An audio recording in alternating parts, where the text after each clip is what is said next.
प्रिय दर्शकों, आप सभी को जय श्री राम जी की। आज हम एक लगन कुंडली का विश्लेषण करने वाले हैं जिनका जन्म 8 अक्टूबर 1994 दोपहर के 12:05 यानी कि पीएम फैजाबाद उत्तर प्रदेश की रहने वाली एक महिला की जन्म कुंडली है। इनका 2 प्रश्न है। एक तो विवाह कब होगा, वैवाहिक जीवन कैसा रहेगा, और उससे पहले इनका एक और प्रश्न है कि इनकी सरकारी नौकरी लगेगी या नहीं और किस क्षेत्र विशेष में प्रयास करना चाहिए और कब तक लगेगी। आइए दर्शकों, हम इस लगन कुंडली में पहले विश्लेषण करते हैं स्टेप बाय स्टेप, फिर इनके प्रश्नों को भी लेंगे, लेकिन उसके पहले कुछ बेसिक चीज़ें भी बता दें इस लगन कुंडली से। आप देख सकते हैं आपके सामने एक धनु लगन की कुंडली बनी हुई है। हमने यहाँ पर ग्रहों को लिख रखा है, सूर्य से लेकर केतु तक। ऊपर लिखा है षडबल, ये ग्रहों का षडबल लिखा है। और यहाँ पर आप देखेंगे सूर्य से हमने एक एरो किया हुआ है, और इसका मतलब ये होता है ऊपर लिखा नक्षत्र, यानी कि कौन सा ग्रह किस ग्रह के नक्षत्र में है और प्रत्येक ग्रह का षडबल में कितना प्रतिशत अंश बना हुआ है, इसके आधार पर हम विवेचना करेंगे।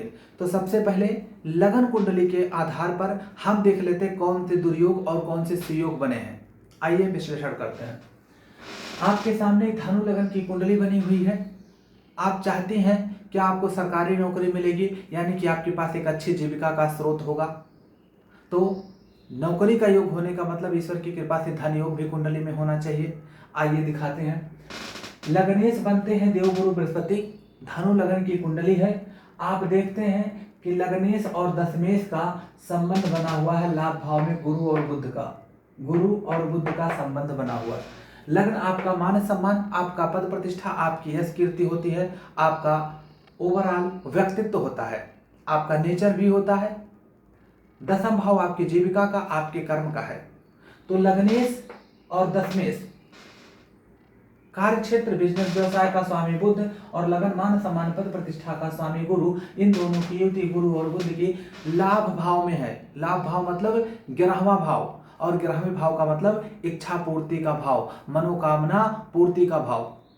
आप अपने परिश्रम से दशम भाव को यानी कि कर्म को पूर्ति करेंगे, यानी कि आपकी मनोकामना की पूर्ति आप अपने मेहनत से, अपने परिश्रम से खुद करेंगे, और आप जीविका के क्षेत्र में अच्छा तरक्की करेंगे, अच्छा रिजल्ट आपको मिलेगा।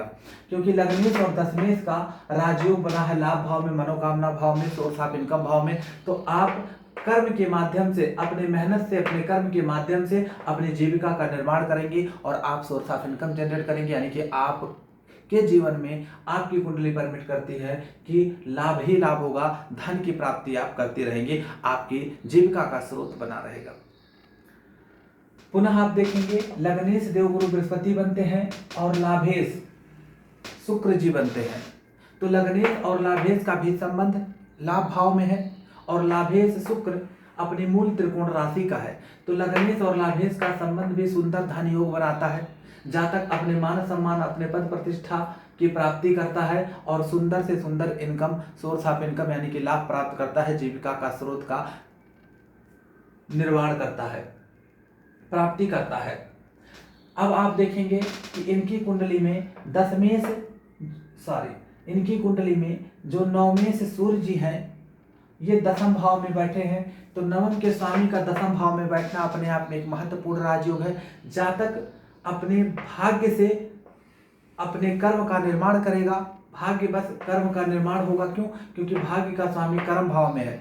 तो जातक कर्म के क्षेत्र में भाग्यशाली होगा, नौकरी चाकरी के क्षेत्र में भाग्यशाली होगा, और ऐसे भी सरकारी नौकरी का कारक, पद प्रतिष्ठा का कारक, यश कीर्ति का कारक सूर्य देव को माना गया है। और दशम भाव में सूर्य देव दिशा बल को प्राप्त करते हैं मंगल के साथ, और सूर्य षडबल में सर्वाधिक बलवान है 65%। तो मान सम्मान पद प्रतिष्ठा, सरकारी लाभ मिलना, सरकारी नौकरी मिलना, सरकार से सम्मानित होना, किसी भी प्रकार के सरकारी लाभ के लिए, नौकरी चाकरी के लिए सूर्य की यह स्थिति बेहद शुभ है। फिर हम बात कर लेते हैं इस कुंडली में गुरु जी लग्नेश के साथ साथ चतुर्थेश भी हैं।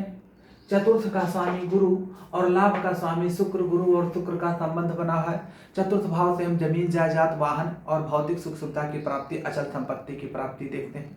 तो यहाँ पर शुक्र विशेष रूप से वाहन का कारक है, लग्जेरियस लाइफ का कारक है, सुख सुविधा का कारक है, तमाम तरीके के इलेक्ट्रॉनिक सामान जैसे AC, fridge, cooler, TV, washing machine, इन सब चीजों का कारक है, सुंदर मोबाइल का कारक है। तो लग्नेश और चतुर्थेश का संबंध लाभ भाव से बना हुआ है और लाभेश शुक्र से बना हुआ है। जातक वाहन के मामले में जितनी भी लग्जेरियस भौतिक सुख सुविधा की चीजें हैं उस मामले में भाग्यशाली रहेगा। क्यों भाग्यशाली रहेगा? कारण स्पष्ट है कि देवगुरु बृहस्पति लग्नेश है और लग्नेश सदैव शुभ फल करते हैं। जहां बैठते हैं, जहां दृष्टि डालते हैं, उस भाव से संबंधित शुभ फल की प्राप्ति देते हैं। और देवगुरु बृहस्पति तो भाग्य के भी कारक कहे गए हैं और इनकी दृष्टि में भी अमृत होती है। और साथ में आप देखेंगे कि देवगुरु बृहस्पति शुभ ग्रह हैं, लग्नेश होने से शुभ और नैसर्गिक शुभ। तो इसीलिए मैंने कहा कि भाग्य बस सब कुछ प्राप्त होने वाला है। चतुर्थ भाव से संबंधित सभी चीजें प्राप्त होने वाली हैं। अब आप बात करेंगे तो आप कहेंगे कि दशमेश बनते हैं बुध जी और बुध की मूल त्रिकोण राशि कन्या राशि होती है और कन्या राशि दशम भाव में है। तो दशम और लाभ का भी संबंध है, यानी कि आप अपने कर्म से अपने लाभ का निर्माण करेंगे, अपनी जीविका का निर्माण करेंगे और पैसे कमाने का रास्ता आप खोलेंगे। कैसे? बुध और शुक्र का योग भी यहाँ पर क्या, कर्म और लाभपति का योग है। लाभ भाव में अपने कर्म से जातक लाभ की प्राप्ति करेगा, अपना सोर्स ऑफ इनकम जनरेट करेगा। फिर आप देखेंगे कि लग्नेश, दशमेश और लाभेश का संबंध, लग्नेश कौन? गुरु, दशमेश कौन? बुध और लाभेश कौन? शुक्र। तीन के तीन शुभ ग्रह दशमेश, लग्नेश, दशमेश और लाभेश, बुध, गुरु, शुक्र का संबंध है। निश्चित रूप से जीवन में ईश्वर की कृपा से, दैवीय कृपा से किसी चीज की कमी नहीं रहेगी। वाहन का सुख, भौतिक सुख सुविधा की प्राप्ति, सब चीज की प्राप्ति होगी। अच्छा कर्म की, अच्छे कर्म से अच्छे सोर्स ऑफ इनकम जनरेट करेंगी आप और निश्चित रूप से सभी प्रकार के लाभ अपने इसी जीवन में आप प्राप्त करने वाली हैं। तो बुध, शुक्र और गुरु का संबंध, लग्नेश, दशमेश और लाभेश का संबंध आर्थिक दृष्टिकोण से, करियर के दृष्टिकोण से अति उत्तम योग का निर्माण करता है। अब आपकी कुंडली में आप देखेंगे कि नवमेश दशम में है और दशमेश लाभ में भी, ये भी एक सुंदर राजयोग का निर्माण हुआ है। तो आप निश्चित हो जाइए, जीवन में कभी धन की कमी नहीं होगी, कभी किसी प्रकार की भौतिक सुख सुविधा की कमी नहीं होगी और बहुत ही सुंदर नौकरी का योग आपकी कुंडली में बन गया है।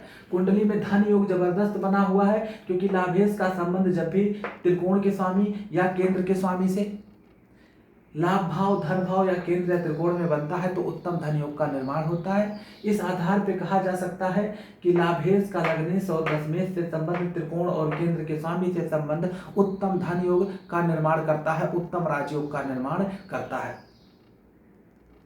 अब आपका प्रश्न है, क्या हमें सरकारी नौकरी मिलेगी? निश्चित रूप से मिलेगी क्योंकि नवमेश आपका दशम भाव में विराजमान है, सूर्य दिशा बली और सर्वल में सर्वाधिक बलवान है।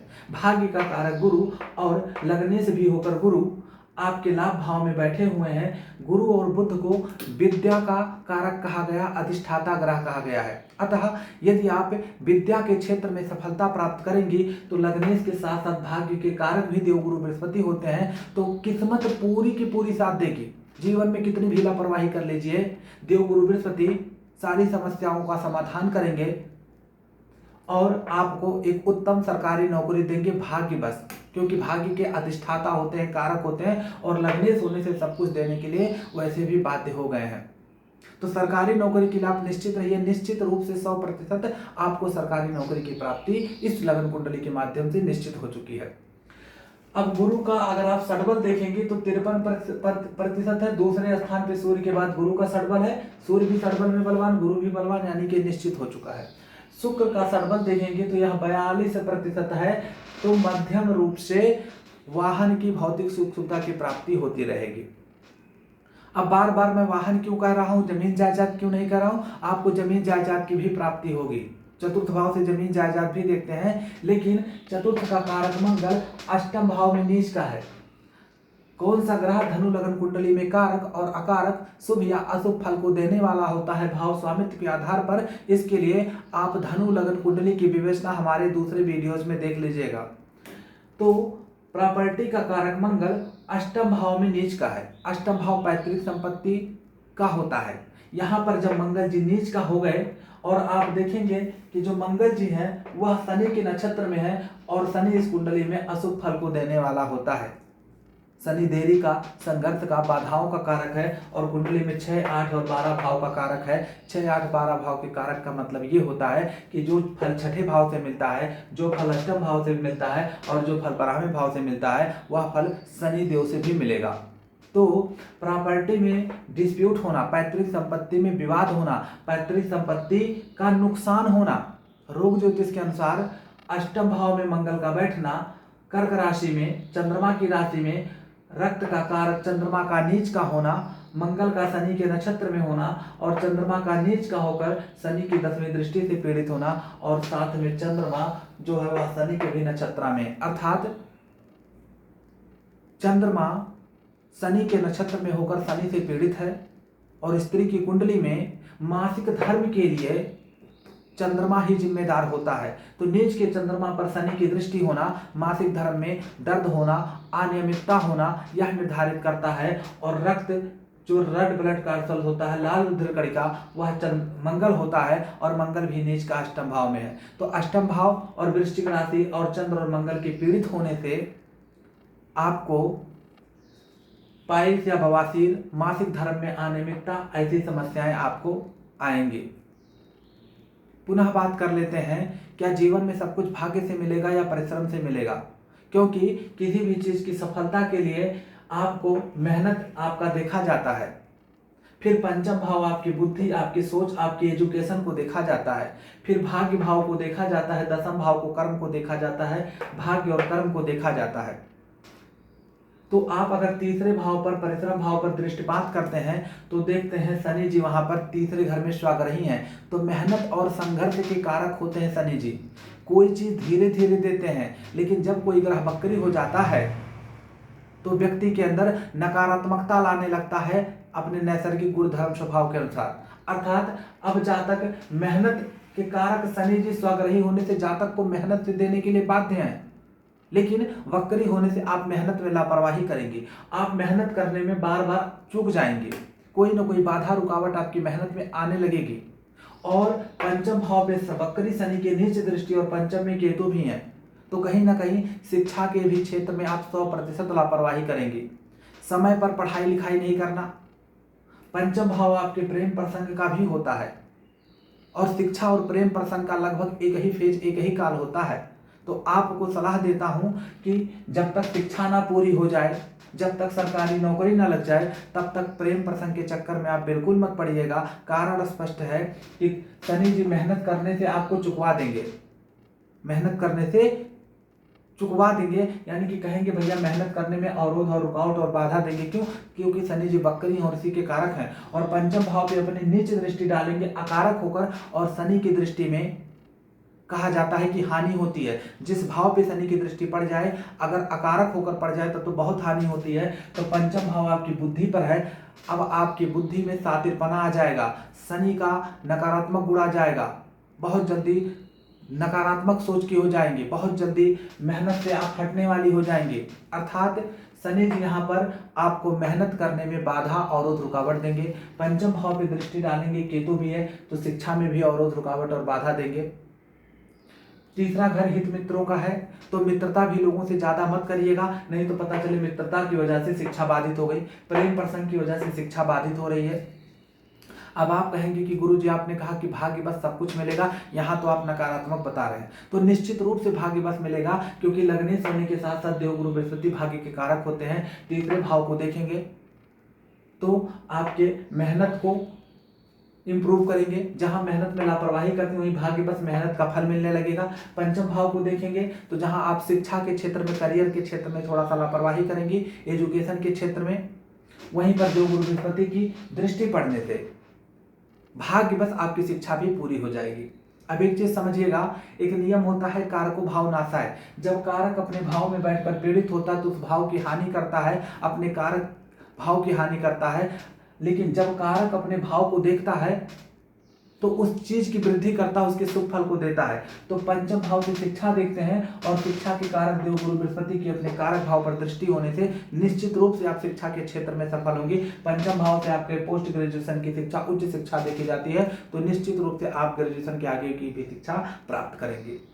लेकिन फिर वही चीज है, आपको बिल्कुल ही लापरवाही नहीं करनी है, नकारात्मक सोच नहीं रखनी है, बुद्धि में शातिरपना नहीं लाना है, चालाकी और चतुराई एग्जाम में नहीं दिखानी है।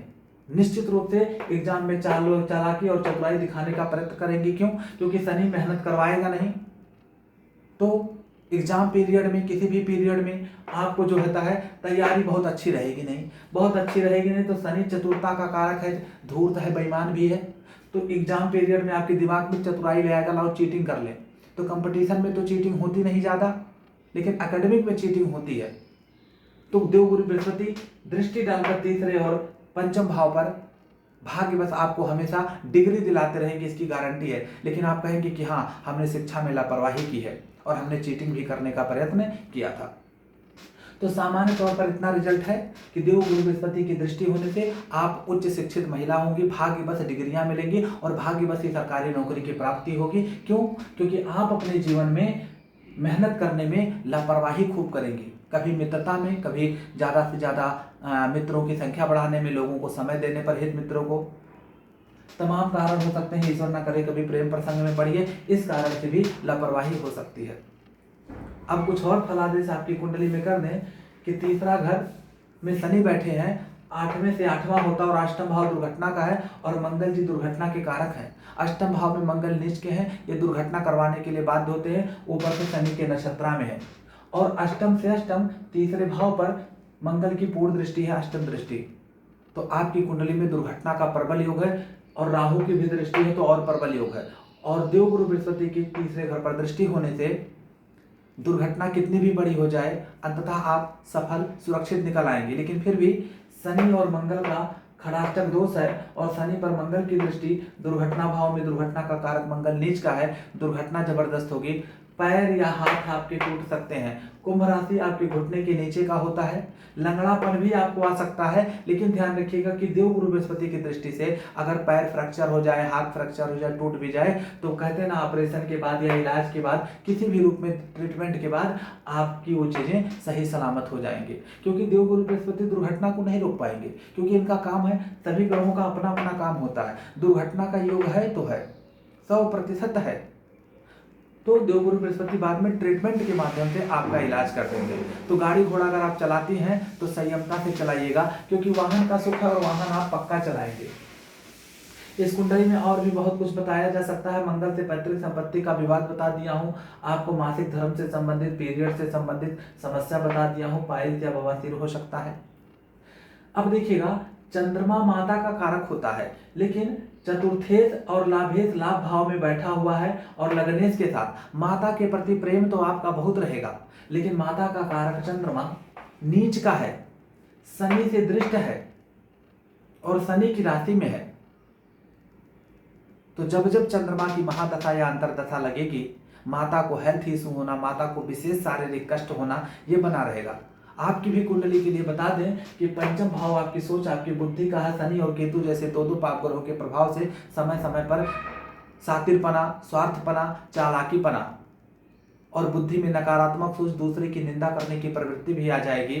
साथ में चंद्रमा जो कि मन का कारक होता है, शनि के नक्षत्र में शनि से नीच का होकर पीड़ित है, तो मन में नकारात्मक सोच बहुत जल्दी आ जाएगी, मनोबल बहुत